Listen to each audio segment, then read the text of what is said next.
We are continuing our performance review series here on Locked On Dolphins. Our focus today on the big uglies up front, the offensive line, a look at this unit's performance throughout the course of the 2023 season and what it means for this offseason.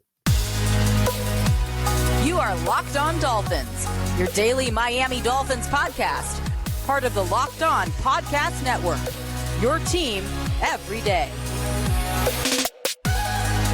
All right, Miami, welcome to another episode of Locked On Dolphins. It is your team every day here on the Locked On Network. I'm your host, Kyle Krabs, a lifelong Miami Dolphins fan, host of Locked On Dolphins, co-host of Locked On NFL Scouting. You can find our shows on YouTube or wherever you listen to your favorite podcast. Tip of the cap to our everydayers, because it is your team every day. We don't just say it, we live it here on the Locked On Network. Today's episode is brought to you by PrizePicks, the easiest and most exciting way to play daily fantasy sports. Go to prizepicks.com/LockedOnNFL and use code LockedOnNFL in all lowercase for a first deposit match of up to $100. We've done performance reviews on the front office, General Manager Chris Grier, head coach Mike McDaniel. Now it's time to get into the weeds a little bit. And some of the big picture issues that were discussed when reviewing the performance of the last 12 months of Chris Grier and Mike McDaniel, you'll get even further into the weeds on those issues in these individual positional performance reviews, which is why I wanted to start with the offensive line, because a lot of the philosophical and ideological questions we have about the Dolphins offense and why it tailed off towards the end of the year, it could be pointed to a couple different variables. It could be pointed to injuries. It could be pointed to the quarterback. It could be pointed to the offensive line. But the offensive line, I think, is the most complex of the conversations. That's why I wanted to start with this one. So we're going to start by overviewing this group as a whole. And it was led by Butch Barry, the new offensive line coach. The team decided to move on from Matt Applebaum last offseason. Bringing in Butch Barry has a little bit more familiarity with the scheme, allowed Frank Smith to be more hands-on with the entirety of the offense. And Butch Barry got rave reviews. And I think the narrative around this Dolphins offensive line as the season unfolded, you go back to May, June, July, and Mina Kimes and Chris Kaufman called it the thermal exhaust port on the Dolphins' Death Star of an offense, right? And the one person in particular was Teron Armstead, where the splits of Teron Armstead's availability last year versus this year, or at least last year when he was on the field versus off the field, was very startling and alarming for the Dolphins. And kind of the concerns being Teron Armstead is an older player, and we'll get to Teron when we get to offensive tackles. And I know that's a player that's a very popular kind of sandbag on Teron Armstead because of the snaps he's played and the snaps he's missed relative to the contract that he signed. But we literally did a whole research project in the summer, and you could look at it. And free agent offensive linemen that sign a high dollar, I think it was more than 3.5% of the cap over the last 10 years, you have an equal chance of being out of the league in 2 years as you do of making a Pro Bowl. That's teams don't let good offensive linemen walk without a reason, right? So Teron was back in the summertime considered to be the X factor for the unit. Well, lo and behold, you start the season without Teron Armstead. You play the first 3 games without Teron, or the first 2 games without Teron Armstead. You played a lot of games this year without a lot of the guys up front. You had 12 different offensive line starting combinations in 18 games. 12. An outrageous amount of interruption with this unit. And I know, I think it was Chris Kaufman of 3 yards per carry with 5 Reasons Sports put together the splits of like the offensive efficiency numbers, points per drive and yards per game and yards per play and yards per rush and so on and so forth. The passing splits based on how many starters that you had, but just boil it down to here's the number of games with each number of starters that were penciled in as starters at the beginning of the season. The Dolphins played 1 game this season with all 5 starters that they were supposed to be starters at the beginning of the year. That was the Denver game. We know how that went. I'm not going to say the number of points that was scored, all that. One of the worst things that happened to this team was scoring that many points in September. 4 of the 5 starting offensive linemen penciled in. You played 5 games. And I'll put an asterisk on 5 games because you played less than half of a full game against Buffalo the first time you played Buffalo with 4 of the 5 players available to you. You also played, there was a stretch of games in there where you had 4 early in the season. And you also had the Washington game where you had Connor Williams, Rob Hunt, Teron Armstead, and Austin Jackson available to you. And that was short-lived as well because the next game after that was Tennessee, and you lost Connor Williams for the year. So you played 1 game with all 5 starters. You played 5 games, 4.5 games with 4 of the 5 starters. You played 6 games with 3 of your 5 original starters on the offensive line. You played 5 games with 2 of your 5 original starters on the offensive line. And then there's an asterisk on that one as well because Austin Jackson left before halftime of the second Jets game. So that puts you down to 1 starter on that offensive line. And then you played 1 game this season with just 1 player from your original 5 offensive line available to you as well. So quite the bell curve if you're a math person. The vast majority of games that the Dolphins played was either 2 or 3 of their original 5 available to them. And why that's the case, it depends on the player. Robert Hunt and Connor Williams both played 100% of the snaps for this team last year. You kind of knew there was issues with Teron Armstead, and we'll talk about their individual circumstances when we do the deep dive in the individual players. Credit to Austin Jackson, the one guy who missed all the snaps last year, played almost 1,000 snaps for you offensively, was your most available offensive line. So just you can have this, but then you can't have that. And there's some predictability to some of that, and there's some unpredictability to some of that as well. The way that this team circumvented this and avoided it being the thermal exhaust port, at least until the end of the season, the time to throw, the style of plays certainly is something that helped boost the offensive line. Some of this is maybe working around the limitations of what offensive line you have available. Maybe some of it is protecting your quarterback, and some of it's just the ideology of the offense. It's a play action heavy offense. You want to get horizontal flow and create ultimate stress and strain for second level defenders. So then you can hit play action passes that target over the middle of the field. That's how the offense is designed to work.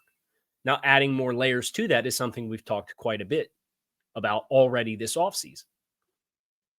So, yes, you acknowledge the Dolphins ran as little true drop back passing, which is no rollouts, no RPOs, no play action pass, as any team in recent memory, more than any team in recent memory. Their play action incidence was actually down from last year to this year, however.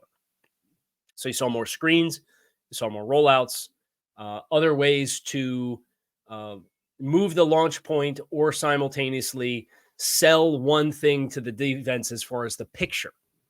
And I think that's where when the group hit its cap at the end of the year, teams knew what they had to respect and what they didn't have to respect. So you have to add more ways to beat them and attack them.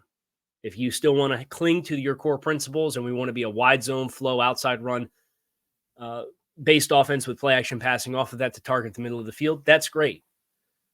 But when teams don't respect your ability to come directly at them, and that gets into personnel, or your ability to just straight drop back and drop back passing pick you apart, that is then where you experience, in my mind, in addition to a ton of other variables, how the season ended, why the way the season did. So you do acknowledge, I certainly think player availability was one of the contributing factors for why Miami ran such a high combination of RPOs, rollouts, play action passes, and screen passes. I also think the focus and intent of maximizing the quarterback was a part of that conversation as well. We'll talk more about the quarterback. This is not a quarterback show. Everybody's chomping at the bit to talk about Tua. Today's about the offensive line. Please. We're going to talk about the offensive tackles next. We have 3 of them that took meaningful snaps for this Dolphins team this year. Teron Armstead, Austin Jackson, and Kendall Lamb. They will be our next focus here on this episode of Locked On Dolphins, so stick with us. Passion, drive, and patience. These are what brings home the winning trophy, but they're also what keeps your ride or die alive. eBay Motors has everything you need to maintain your vehicle and level it up to peak performance, from superchargers, roof racks, exhaust kits, LED headlights, and more. Whether you're into speed, power, or style, eBay Motors has got you covered. With over 122 million parts for your number one ride or die, you'll always find exactly what you're looking for. And with eBay's Guaranteed Fit, your part is guaranteed to fit your ride every time, or your money back. Because with eBay Motors, you're burning rubber and not cash. With all the parts you need at the prices you want, it's easy to turn your car into the MVP and bring home that dub. Keep your ride or die alive at ebaymotors.com. Eligible items only. Exclusions do apply. eBay Guaranteed Fit available only to U.S. customers. Now, the NFL postseason is well off and running. The Dolphins no longer a part of the picture, but you're still looking for a little thrill on the weekend. You make sure you get in on the action with FanDuel, America's number one sportsbook. Right now, new customers get $150 in bonus bets guaranteed when you place a $5 bet. It's $150 in bonus bets, win or lose. The app is so easy to use, and there's a lot of different ways that you can bet, including live same-game parlays. You find bets in the Explore tab. You can make a parlay in the Parlay Hub, which is the best way to find popular parlays, and more. So visit FanDuel.com/lockedon and make your first bet a layup. FanDuel, official partner of the NFL. So let's talk offensive tackles. We kind of talk big picture overview of the offensive line, but each of these individual players is an important conversation to have. First thing I want to do is I want to outline the snaps for each of the three tackles, and then we'll talk about each one independently. Teron Armstead this season had a stint on injured reserve, missed the beginning of the season. He played 524 snaps for your offense this year in the regular season. That ranks 12th on the offense. So Armstead, 524 snaps, missed more time than last year, ranks outside the top 11 snap takers. There's a conversation to be had there, but we'll get there. Austin Jackson, 989 snaps taken offensively in the regular season on offense. That ranks second on the team, only behind Tua Tagovailoa. Kendall Lamb took 613 snaps. That ranks seventh on the offense, ahead of Teron Armstead by about, I'm going to do the math live here, 90 snaps, 91 snaps. Just did that off the top of my head. Good for me. No, 89 snaps. Teron Armstead. He's still, for the most part, a very high caliber offensive tackle. Now, there were incidences where miscommunications, we saw him explain to someone on social media a couple weeks ago, and that person certainly did not need the clarification because they were trolling, but Teron tactfully responded and said, when you play on the road, sometimes there's communication or being able to hear the snap count, that's a challenge. And that was from the Baltimore game, a sack taken on Tua Tagovailoa. His pass protection work, misexecution aside, he still performs at a very high level. I think he's a better pass protector than he is a run blocker, particularly for this scheme, because I do think the injuries have kind of taken their toll. And I have as much respect for Teron Armstead as I have for any player on this roster. I think he's a potential Hall of Famer for how good he's been for as long as he's been good at it. I know, again, that's a popular player for Dolphins fans who don't necessarily like the current direction of the team. They like to bag on that contract signing. It was a 5-year, $75 million contract, which in the grand scheme of things is a pretty darn good value relative to Jawan Taylor got a 4-year, $80 million contract this offseason. And Teron Armstead, even with the injuries, is twice the player, if not more, than Jawan Taylor is. But you knew what you were signing up for when you signed it. And I do think you're starting to see, particularly in the run game, he still takes good angles. He's very savvy with his hands. But I do think you see with Teron Armstead, the pass protection is so much better because, and he's talked about this quite a bit, he loves to attack you in protection where he can block you without even having to touch you because of how he frames you and how he works with space and how he creates additional space or removes space, but doesn't initiate and facilitate first contact. He's very reactionary. And because he's so well-tuned in protection, it shines frequently in pass pro. Now, in the run game, I think some of the ability to be explosive off the ball relative to some of the other offensive linemen, it does stand out as an area that I don't think he's your best in show in the group in that regard. This is a player that's on the books for over $20 million cap hit this year. They restructured his contract next year. If he decides he's going to play, he's going to be here. If he decides to retire, again, we've kind of talked on this, and he did not dismiss that when he was asked about it. But if he does decide to retire, the timing of that retirement could potentially lead to you saving over $13.5 million in cap space this year after June 1st, and then saving about $8 million or $7 million next year against the cap with his retirement. There would be dead money for 2024 and 2025 if he files his retirement after June 1st. I could see that being a pathway that either way could be something that helps the Dolphins. If he plays, obviously he's available. You're hoping he has a little bit of better fortune, because for all the talk about him physically slowing down and the injuries that he does have, at the end of the day, he was rolled up on against Houston in the preseason. It's a bad luck play. He was rolled up on against Buffalo at the end of the first half. The first time he played him, ends up on IR. That's another bad luck play. He was leg whipped against Washington at the end of the first half on a touchdown run in a low red zone. Is another bad luck. Like, he got rolled up on his legs 3 times throughout the course of the season. Now, maybe you could say, well, if you get a little bit more consistent movement in the run game, maybe that one against Washington doesn't happen in the low red zone. And like, maybe you'd have a point, but it's neither here nor there. And I thought he did stabilize his play down the stretch and played better as this season unfolded. But that's enough about Terron Armstead. Let's move on to Austin Jackson. This was your 18th overall pick in the 2020 NFL draft. He's earned a contract extension with the team. That's a nice win, as we talked about when we talked about Chris Grier and his performance review. It's a nice win for Chris Grier that Austin Jackson develops into an available asset with net positive contributions to the team. 989 snaps. Promising growth and development throughout the course of this season. He is still better in the run game, in my opinion, than he is in pass protection. He struggled at times throughout the course of the season against speed to power conversion. Guys with an explosive first step that kind of forced him to speed up his cadence and then look to work through his frame or attack him with power. A little bit late at time with the hands, a little bit late at time with the anchor, but it's no longer an issue of getting out into space and framing blocks. I think you've seen significant growth in that regard. And again, because of the ideologies of the offense, you are accentuating the best parts of Austin Jackson. His explosive power and violence in releasing in the run game.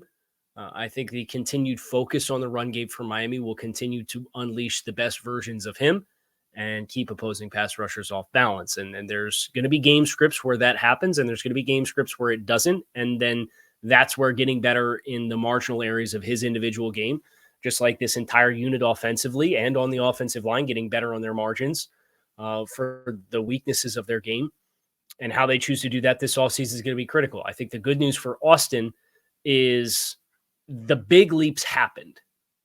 If you got the same version of Austin Jackson next year across another 989 snaps, I don't think you would point to Austin Jackson and say that he's a part of the issue with the offense. Is there still room to grow? Absolutely. I'm excited to see what that looks like. And then there's Kendall Lamb. Kendall Lamb took 613 snaps. That ranks 7th in the offense for snaps taken. And for as much respect as I have for Terron Armstead, because of how good he's been for as long as he has been, there's a part of me that respects the job that Kendall Lamb did even more, because Kendall Lamb had the unenviable role of knowing that he's a backup or the swing tackle, preparing like a starter every week, being mentally prepared to go, taking a very significant amount of snaps. From a snap perspective, this is a starter on your group this year. Starting the season, getting thrown on ice, starting in the Kansas City game, coming back after a month and being able to be plugged back into the offensive line, play on both sides of the offensive line as a career journeyman who's been in the league for a decade and who only played a handful of snaps for this team last year. Just one of the absolute unsung heroes of this football team. For them to have an answer for 524 snaps for Terron Armstead on the offensive line and it not go nuclear. Kendall Lamb, it's the biggest no-brainer vet contract, 1-year deal, run it back, opportunity for the expiring contracts that's not going to require a huge investment from this team. Teron Armstead had the weight of mentor in addition to playing and the contract of mentoring the entire unit. Kendall Lamb had the weight of being the man behind that man and always preparing on a weekly basis like you were the starter, and just a consummate professional that I had an absolute ton of respect for. That said, I don't think he has the pass blocking tools and physical ability of Teron Armstead. I think he lacks the explosiveness of Austin Jackson. So he's kind of this in between, but that makes him a perfect swing tackle. And he's smart. He understands protection. I think his vision's pretty good. He's somebody some wanted to see potentially get some run inside at offensive guard. We'll see if that's something that they add to his menu this upcoming offseason, assuming he's brought back. If they don't run it back with Kendall Lamb, I think it's a failure of personnel up front. It's not going to cost you a lot. He played for less than $2 million this year. Like, come on. One of the best economic values on your roster. And those are the kind that you need when you have as many big contracts as the Dolphins do and presumably are going to continue to have. We're going to talk about the interior offensive line next, and all, six big contributors to that unit up next here on this episode of Locked On Dolphins. Our offensive line performance review continues. Stick with us. PrizePicks, the largest daily fantasy sports platform in North America. They're the easiest and most exciting way to play DFS because it is you against the numbers, not battling against thousands of other players, including pros and sharks. You pick more or less on 2 to 6 player stat projections, and you can watch your winnings roll in. If you successfully get a PrizePicks projection combo of 6 player stat projections of more or less, you can win up to 25 times your money with PrizePicks, which is a super great return on investment if you like economic uses of your time and entertaining ways to stay involved in the game. PrizePicks has you covered. They accept Apple Pay, so you can constantly stay in the game with deposits from your phone, and you can make selections in just a few taps. So go to prizepicks.com/LockedOnNFL and use code LockedOnNFL for a first deposit match of up to $100. That is prizepicks.com/LockedOnNFL and use code LockedOnNFL for a first deposit match of up to $100. So, interior offensive line. Save this one for last. I don't know why, because there's more to get into here than any other group. So we'll work through the snap counts, just like anything else. Robert Hunt played 547 snaps for you on offense this year. That was 10th on the offense. Connor Williams played 497 snaps for you on offense this year. That's 13th on the offense. Isaiah Wynn played 392 snaps for you on offense this year. That's 17th on the offense. Liam Eichenberg plays 815 snaps. That ranks 3rd on the offense behind just Austin Jackson and Tua Tagovailoa. Lester Cotton plays 616 snaps for you on offense this year. That ranks 6th on the offense. And Robert Jones plays 418 snaps for you on offense. That ranks 15th amongst all offensive players. So your 3 highest interior offensive line snap takers are Liam Eichenberg, Lester Cotton, and Robert Hunt. Only 2 interior offensive lineman players surpassed 600 snaps, and they were Liam Eichenberg, 815, and Lester Cotton, 616. So I'll say this. If you're looking for the most direct pathways for improvement on the Dolphins roster offensively, at least on the offensive line, those 1,500 snaps, and I'm rounding up. I know that's not how that math adds up. I'm not a math guy. I've told you 20 times. Those 1,500 snaps getting dispersed to Robert Hunt, getting dispersed to Connor Williams if he's back, getting dispersed to whoever is your left guard. All of that is the most direct pathway to performance improvement from the offensive line. Because Robert Hunt, we've heard for years their confidence with him and leaving him at guard is because they think he's a Pro Bowl caliber player. I think their belief in that was justified. I think if Robert Hunt plays the full season, I think he gets much more accolades and much more recognition for how good he was this year. This is, in my mind, the ideal blend of strength, power, and agility for this scheme to be able to do the things that have been the core principles of your offense, and in addition, add new layers to what you want your offense to look like running the football. This is an asset to build around inside for me. If you only re-sign one of these dudes, this is the no-brainer guy to sign for me. Which is ironic because I do think Connor Williams was a bigger variable in the success of the group when he was on the field. The value of his pre-snap calls and protections was illustrated in his absence.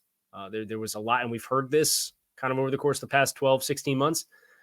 The Dolphins put a lot on Connor Williams' plate as the center to work through protections in this offense, and when Connor Williams goes down against Tennessee and the remainder of the season, and even the games that you had to play without him mid-season, and it's Liam Eichenberg, it's a first-time center, and presumably the quarterback is taking more of that responsibility. Is that a contributing factor as well to some of the failures of protections and getting things lined up front? I don't know. Too many layers to fully compartmentalize. But it's worth acknowledging Connor Williams, with a year of experience at center, was given all those responsibilities, and he played the 13th most stats on your offense this year. He has elite athleticism and is valuable as a space weapon in second-level blocking, in the screen game, working backside cutoff when you run outside, getting up to the second and third level. His anchor in the middle as a pass protector is sufficient. I think he's a super intelligent player. The challenge here for Miami that they're going to deal with this year is there's a desire here for a top center contract. It is an ask that I personally would meet. He played 100% of the snaps in 2022, just like Robert Hunt did. So these two players were your best two most physically talented and most effective interior offensive linemen. They combined for less than, I'm going to do the math. 9. Yeah, they're just over 1,000 snaps combined. It sucks. It's super unfortunate.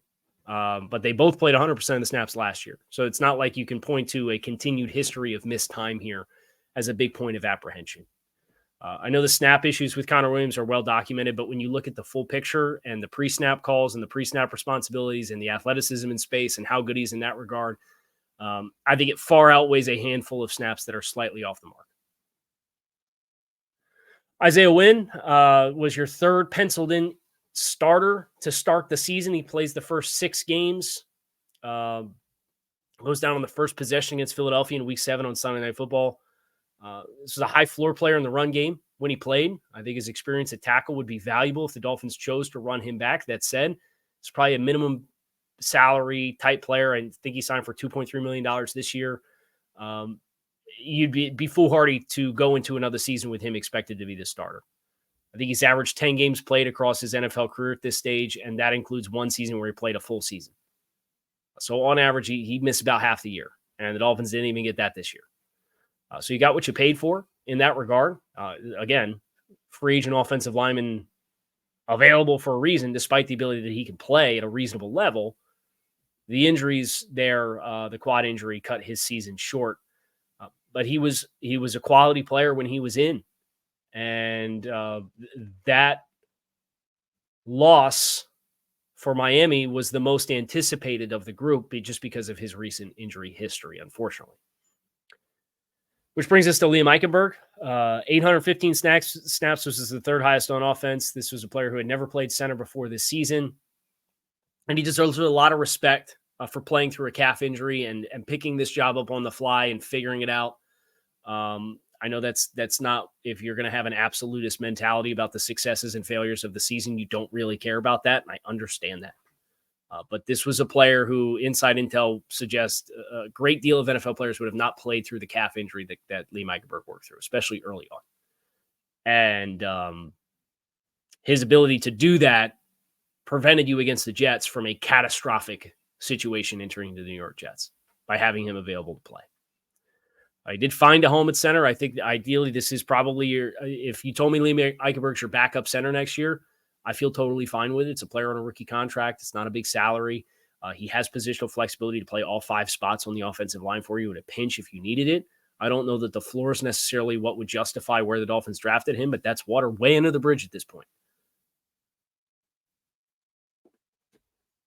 I thought his mobility later in games after the calf injury kind of caused his mobility to wane. And I thought he struggled at times with power and anchor inside. If you told me he's your 6th offensive lineman next year or your 7th offensive lineman next year, your interior utility guy, I'm totally cool with it. If Kendall Lamb's your swing tackle and that's your primary backup inside, I'm totally cool with it. But if you're going to run it back with him as a starter and pencil him in at left guard or center to replace Connor Williams, who don't sign him, I'm not going to get the warm and fuzzies about that decision because I think those 815 snaps is a very upgradable opportunity for the offensive line. But as upgradable as those 815 snaps are, the 616 snaps that Lester Cotton took, which is the 6th highest figure of any player on the offensive depth chart this season, is the most upgradable opportunity this team has. This is, in my opinion, the lowest offensive lineman on the totem pole entering the offseason. The team clearly disagreed with me this season. They chose to bring him back after he started the playoff game last year. They like something here. It's a liability with assignments at times. Opening play of the Jets game, just forgets to block Quinnen Williams. Struggles with penetration and first step quickness. Offers very little range and space as a second-level player or when you have to horizontally flow with the point of attack. It's an unfortunate set of circumstances for him to be your 6th highest snap taker on the offense this year, particularly when you consider the injury to Rob Jones with the sprained MCL that put him on an injured reserve to start the season, particularly exacerbated that as well. He would not be on my 53-man roster next year. I'm not sure how many places he would go and start, and he takes 616 snaps. Now, the fact that they found ways to circumvent this, win 11 games, be a top offense, you see the holes are poked in you. Eventually, you get deep enough into the season with enough body of work. The good teams figure out how to stop you and take advantage of that. And I think that the good teams did do that down the stretch. But I think the entire body of work, it's impressive that with 1,500 snaps going to those two guys on your offensive line, you still figured a way to metrically check in where you did offensively. Because as we went over in the beginning, it's not like you had 12 games with all your starters this year. I mean, these guys were playing as early as week 4. And then Robert Jones, 418 snaps. I think he's a modest floor player. I'd certainly be comfortable with him as your 8th or 9th offensive lineman on the depth chart. I think he is probably guard exclusive. I know he's played tackle in college, but if he's in the starting lineup because you have injuries, there's concessions you're going to have to make just because I think he's a sufficient mover. I think he's got good football instincts. So I think he's more instinctive than Lester Cotton. I think he moves marginally better than Lester Cotton, but he is a limited player in that regard. And again, the MCL sprain that he suffered was unfortunate because I think it potentially avoided him playing more in lieu of Lester Cotton earlier when that injury happens, which could have potentially provided some higher floor play earlier in the season when you were forced and pressed, looking specifically at like the Philadelphia game is a good one where Cotton has to come in and deal with the Philadelphia Eagles interior defensive line. So that's my performance review of this Miami Dolphins offensive line. If I'm looking at the players, all 9 players who made meaningful contributions, all 9 players played at least 392 snaps for you offensively this year, which is just absolutely crazy. Austin Jackson is under contract with a contract extension. Liam Eichenberg is under contract on the last year of his rookie deal this upcoming year. Lester Cotton is under contract. I would be looking to upgrade that spot. I believe Robert Jones is a restricted free agent. Isaiah Wynn, I would look to bring back on a vet minimum, but not with the intention of him being a starter. I would have the most urgency to re-sign Robert Hunt. I think that's a true asset for you. Kendall Lamb, I'd be willing to give a pay upgrade to keep him back here for another year.